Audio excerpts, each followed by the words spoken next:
Em nome do Pai, e do Filho, e do Espírito Santo. Amém. Naquele tempo, muitos dos judeus que tinham ido à casa de Maria e viram o que Jesus fizera, creram nele. Alguns, porém, foram ter com os fariseus e contaram o que Jesus tinha feito. Então, os sumos sacerdotes e os fariseus reuniram o conselho e disseram: o que faremos? Esse homem realiza muitos sinais.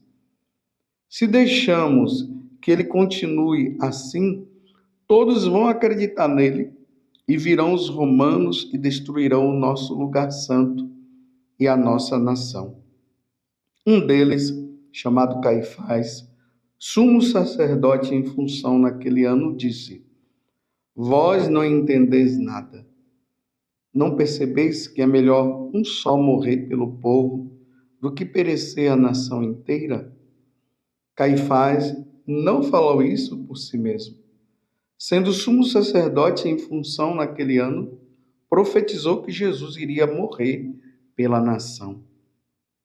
E não só pela nação, mas também para reunir os filhos de Deus dispersos. A partir desse dia, as autoridades judaicas tomaram a decisão de matar Jesus. Por isso, Jesus não andava mais em público no meio dos judeus. Retirou-se para uma região perto do deserto, para a cidade chamada Efraim. Ali permaneceu com os seus discípulos. A Páscoa dos judeus estava próxima. Muita gente do campo tinha subido a Jerusalém para se purificar antes da Páscoa. Procuravam Jesus e, ao reunirem-se no templo, comentavam entre si: o que vos parece? Será que ele não vem para a festa? Palavra da salvação. Glória a vós, Senhor. Meus irmãos e minhas irmãs, estamos no sábado da quinta semana da Quaresma. Amanhã iniciaremos a Semana Santa com o Domingo de Ramos. Hoje, a Igreja nos apresenta o Evangelho de São João, capítulo 11, do versículo 45 até o 56. O que é que nós vemos no Evangelho de hoje? Nós vemos agora o conselho, chamado o Sinédrio. Eles se reuniram agora e eles dão a sentença final. E a sentença final que eles dão em relação a Jesus é a seguinte. Está no versículo 53. A partir desse dia, as autoridades judaicas tomaram a decisão de matar Jesus. Até então, o conselho, o Sinédrio, não havia se reunido. Nós temos visto, desde o capítulo 5 do Evangelho de São João, que eram assim, as autoridades religiosas, eles falavam assim: vamos prendê-lo, vamos matá-lo, mas ainda não tinha se reunido aquela autoridade maior dos judeus, que seria o conselho. Então, o conselho agora, eles, diante de um grande fato que eles tinham visto, Lázaro, que estava morto, havia ressuscitado. Jesus havia feito este grande sinal. Sinal, no Evangelho de São João, significa milagre. E, mais uma vez, é aquilo que eu sempre digo aqui. Quando eles viram esse sinal, imagina um homem que já estava há 4 dias no sepulcro. Tanto que a irmã dele quando Jesus tinha dito para ela, abre, tira a pedra para que Lázaro possa vir, ela disse, mas Senhor, ele já cheira mal, já tem 4 dias que ele está lá. E aí Jesus fala que aquilo era para a maior glória de Deus. Quando eles tiram a pedra lá do sepulcro, não vamos entender, meus irmãos, o sepulcro como os nossos sepulcros que temos nos nossos cemitérios. Lá era tipo uma caverna, e aí nessa caverna se colocava o corpo, e ali colocava-se uma pedra bem grande. Por isso que Jesus disse, tira a pedra. E aí quando eles tiram a pedra, Jesus grita de fora, Lázaro, vem para fora. Aí Lázaro vem, e aí aquela alegria toda, porque, e o espanto também, porque já há 4 dias aquele homem estava morto e agora ele volta à vida. Então, as autoridades, vendo esse sinal, eles já estavam preocupados. Olha, vejam só, esse homem vem fazendo muitos sinais. Se continuar desse jeito, as autoridades romanas vão nos pegar. Está vendo como eles já estão com medo de uma situação que parece que é invenção da cabeça deles? Invenção da cabeça deles. Mas eles estavam com o propósito de matar. Eles não conseguiram enxergar, ou melhor, eles não queriam ver, diante de tantas provas, que Jesus é Deus. Então agora eles disseram, vamos matá-lo. E aí vem essa grande profecia de Caifás, o sumo sacerdote, em função naquele ano que disse, vós não entendeis nada, não percebeis que é melhor um só morrer pelo povo do que perecer a nação inteira? Caifás não falou isso por si mesmo, sendo sumo sacerdote em função naquele ano, profetizou que Jesus iria morrer pela nação. Ou melhor, que Jesus iria morrer por todos nós. Estamos caminhando, meus irmãos, para esse grande momento, embora seja algo tão vergonhoso para nós. Imagina, Deus se faz carne para morrer por nós. Não haveria necessidade disso acontecer se nós fôssemos obedientes, se Adão e Eva fossem obedientes. Mas pela desobediência, agora Deus tem que morrer por nós, porque no meio de nós não haveria um ser humano que pudesse, como disse Caifás, morrer por toda a nação. Morrer por todos, para que houvesse reconciliação. Porque o pecado foi tão grande contra Deus, que só Deus morrendo para nos redimir. E aí nós vemos agora a profecia, o conselho decretou, vamos matá-lo, a sentença já estava, já tinha sido dada, ou melhor, o martelo já estava ali, já tinha batido, e eles não voltaram atrás. E aí nós vamos ver amanhã a narração da paixão do Senhor, nós veremos todo aquele julgamento que foi feito, sem ninguém que pudesse defendê-lo, sem nenhum advogado, porque a sentença já estava dada, e aí levam Jesus à morte. Ao mesmo tempo, como eu dizia antes, que é um caso assim de muita vergonha para nós, que não haveria necessidade disso, mas ao mesmo tempo é de muita alegria, porque é Deus se dando a nós para nos salvar.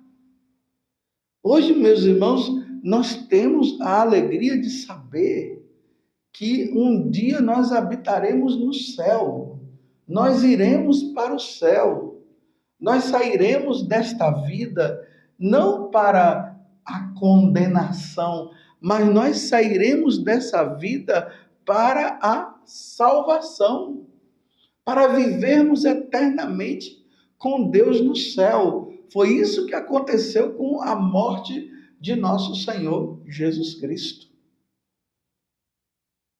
Deus nos salva. Aquelas autoridades, elas foram cruéis. Parece até os tempos que nós vivemos de hoje, né? Quantos julgamentos injustos. Se nós olharmos todas as nações, nós vemos os governantes, juízes, dando sentenças injustas. Só olhar todas as nações, você vai olhar. Pessoas que foram presas e foram mortas injustamente. Pessoas que depois que foram mortas, descobriram que elas eram inocentes. Por julgamentos que se realizaram de forma indevida, sem os devidos processos de averiguação, às vezes por raiva daquela pessoa, por vingança, as pessoas foram sentenciadas de forma errada. Mas todos nós, irmãos, um dia iremos ser julgados. Lá no capítulo 25 do Evangelho de São Mateus, lá fala sobre o juízo, o julgamento universal. Todos nós seremos julgados. Ao toque da trombeta, nosso Senhor virá para julgar os vivos e os mortos. Seremos julgados.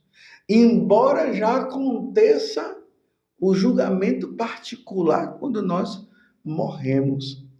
O julgamento de Deus jamais será injusto, porque Deus é Deus e Deus é justo e Deus não erra.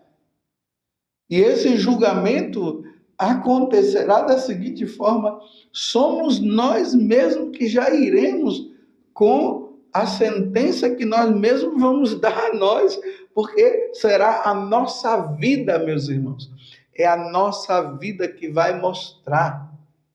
Não é que Deus vai mandar, você vai para o inferno. Não, é a nossa vida. Nós já iremos com a sentença. Se não cumprirmos os mandamentos da lei de Deus, se não vivermos a santidade que Deus nos pede, se não dermos as devidas honras a nosso Senhor, se não praticarmos o bem que é tão necessário, se não vivermos reconciliados com as pessoas, nós já iremos com a sentença. Um julgamento injusto que muitas vezes acontece aqui na terra, e o julgamento justo que acontecerá através do nosso Deus. Deus, ele no seu extremo amor para conosco, ele envia o seu Filho para que o seu Filho morra, para que o seu Filho dê a vida por todos nós. E ele sendo julgado de forma injusta, porque veja a acusação que eles estão dando em relação a Jesus. Porque eles não queriam acreditar. Porque Jesus estava mostrando para eles que ele é Deus. E Jesus provou através dos sinais qual é o ser humano que tem a capacidade de trazer uma pessoa que está morta à vida de novo. Na história da igreja nós vamos ver muitos santos que pelo nome de Jesus, ou seja, em nome de Deus, eles pediram e pessoas ressuscitaram, vieram de volta. Mas não foi aquela pessoa, aquele santo que teve aquele poder em nome dele, do santo que ressuscitou, não. Foi em nome de Deus, inspiração divina. Deus deu aquela inspiração naquele momento para que ela pudesse rezar. E ela rezou em nome de Jesus e foi ressuscitada. Mas só Jesus tem a capacidade de ressuscitar, porque Jesus é Deus. Quando eu falo só Jesus, a pessoa de nosso Senhor Jesus Cristo, aqui nós sabemos que a Santíssima Trindade nunca faz a coisa sozinha. Mas é na pessoa de Jesus que aconteceu esse grande milagre e eles não quiseram e mataram Jesus. E mandaram matar Jesus. Porque Jesus havia ressuscitado uma pessoa, meus irmãos. Vejam só. Porque havia ressuscitado. Que ato de bondade. Que coisa grandiosa. Mas nós, irmãos, mais uma vez eu digo, coloquemos os nossos joelhos no chão, olhemos para o crucificado e vemos e olhemos para o crucificado e façamos uma revisão de vida. Se Jesus hoje nos chamasse e nós fôssemos diante do trono de Deus, que sentença receberíamos, meus irmãos? Vinde bendito de meu Pai, ou afastai-vos de mim e ide para o fogo eterno. Levemos uma vida santa. Diante desse julgamento injusto, saibamos que um dia nós estaremos diante de um julgamento que será justo. Lá só haverá verdade, nenhuma mentira. Ali acontecerá só a verdade, porque nós estaremos diante daquele que é a verdade. Que Deus nos conceda a graça da fidelidade e nos preparemos, meus irmãos, para a Semana Santa que está chegando, começando amanhã com o Domingos de Ramos. Ó Virgem Santíssima, não permitais que eu viva e nem morra em pecado mortal. Em pecado mortal eu não hei de morrer, porque a Virgem Santíssima há de me valer. Valei-me, Virgem Santíssima. Louvado seja nosso Senhor Jesus Cristo, para sempre seja louvado, e a sua mãe, Maria Santíssima. E desça sobre você a bênção de Deus Todo-Poderoso, Pai, Filho e Espírito Santo.